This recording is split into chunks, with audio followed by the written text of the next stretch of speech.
दोस्तों नमस्कार। इस वीडियो में जानेंगे कंप्यूटर की पीढ़ी यानी कि जनरेशन्स ऑफ कंप्यूटर के बारे में। तो चलिए वीडियो को शुरू करते हैं। कंप्यूटर के विकास एक ही पीढ़ी या एक ही समय में नहीं हुआ है। कंप्यूटर की विकास अलग अलग समय या अलग अलग पीढ़ी में हुआ है। तो चलिए जानते हैं कंप्यूटर की इस पीढ़ी के बारे में। कंप्यूटर की प्रथम पीढ़ी यानी कि फर्स्ट जनरेशन ऑफ कंप्यूटर, इस प्रथम पीढ़ी 1946 से 1956 के समय तक को प्रथम पीढ़ी माना गया है। तो इस पीढ़ी में क्या क्या हुआ था? तो प्रथम पीढ़ी, कंप्यूटर के प्रथम पीढ़ी की शुरुआत 1946 से माना जाता है। इस पीढ़ी में वैक्यूम ट्यूब नाम का टेक्नोलॉजी प्रयोग करके कंप्यूटर की सीमित मेमोरी का उपयोग किया था और इसका आकार बहुत बड़ा था। इन कंप्यूटर में मेमोरी का उपयोग की भाषा का भी प्रयोग किया गया था। इस कंप्यूटर का स्पीड भी बहुत स्लो था और इसका कीमत भी ज़्यादा होने के कारण आम लोगों तक जा नहीं पहुंच पाता था। तो जानते हैं कंप्यूटर की दूसरी पीढ़ी।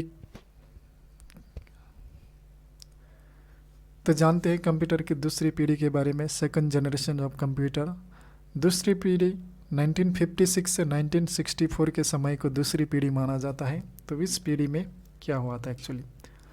कंप्यूटर की दूसरी पीढ़ी में कंप्यूटर के प्रथम पीढ़ी के वैक्यूम ट्यूब के जगह ट्रांजिस्टर का उपयोग करने लगा। ट्रांजिस्टर 1947 में विलियम शॉकली ने आविष्कार किया था। इस पीढ़ी में प्रथम पीढ़ी से आकार में कम हुआ और बिजली भी कम लगने लगा। तो आगे बढ़ते जानते हैं कंप्यूटर की तृतीय पीढ़ी यानी कि थर्ड जनरेशन ऑफ कंप्यूटर। तो थर्ड जनरेशन 1965 से लेके 1971 के समय को थर्ड जनरेशन माना जाता है। तो इस जनरेशन में क्या हुआ था एक्चुअली? कंप्यूटर के तृतीय पीढ़ी में डाटा इनपुट के लिए कीबोर्ड और आउटपुट के लिए मॉनिटर का उपयोग किए जाने लगा। तो ऑपरेटिंग सिस्टम भी इसी पीढ़ी में उपयोग होने लगा। इस पीढ़ी में ट्रांजिस्टर की जगह आईसी अर्थात इंटीग्रेटेड सर्किट का उपयोग किया गया और पहले से आकार में कम हुआ और स्पीड भी पहले से तेज हुआ। इस पीढ़ी के कंप्यूटर में उच्च स्तरीय भाषा का भी प्रयोग किया जाने लगा। जानते हैं अगली पीढ़ी कंप्यूटर की चतुर्थ पीढ़ी यानी कि फोर्थ जनरेशन ऑफ कंप्यूटर। चतुर्थ पीढ़ी यानी कि फोर्थ जनरेशन 1971 से 1985 के समय को चतुर्थ पीढ़ी यानी कि फोर्थ जनरेशन कंप्यूटर की फोर्थ जनरेशन माना जाता है। तो इस जनरेशन में क्या क्या हुआ था एक्चुअली?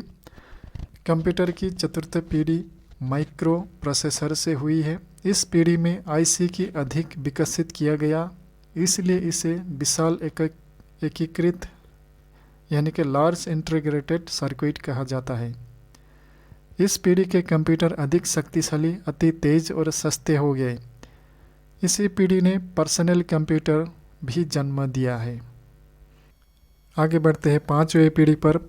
कंप्यूटर की पांचवी पीढ़ी यानी कि फिफ्थ जनरेशन ऑफ कंप्यूटर। यह पांचवी पीढ़ी 1985 से लेके अब तक के समय को पांचवी पीढ़ी में माना जाता है यानी कि गिना जाता है। तो इस पीढ़ी में क्या क्या हुआ है? तो चलिए जानते हैं। 1985 से लेकर सन 1985 से लेकर अब तक का जो भी कंप्यूटर और भविष्य में आने वाले सभी कंप्यूटर पांचवी पीढ़ी के अंतर्गत आते हैं। इस पीढ़ी में अधिक शक्तिशाली, उच्च तकनीकी और ज़्यादा मेमोरी वाले कंप्यूटर आविष्कार हुआ है। इस पीढ़ी में यूजर के आवश्यक के अनुसार ज़्यादातर कंप्यूटर बनाया गया है, जैसे कि डेस्कटॉप, लैपटॉप, नोटबुक आदि इसी पांचवी पीढ़ी में यानी कि फिफ्थ जनरेशन में इसका बना है। तो इस वीडियो में इतना ही था जो कंप्यूटर जनरेशन के बारे में। तो टोटल कंप्यूटर जनरेशन फर्स्ट से लेके फिफ्थ तक कैसे लगा वीडियो? तो अगर अच्छे लगे तो लाइक, शेयर और सब्सक्राइब करना भी ना भूलें। Thank you.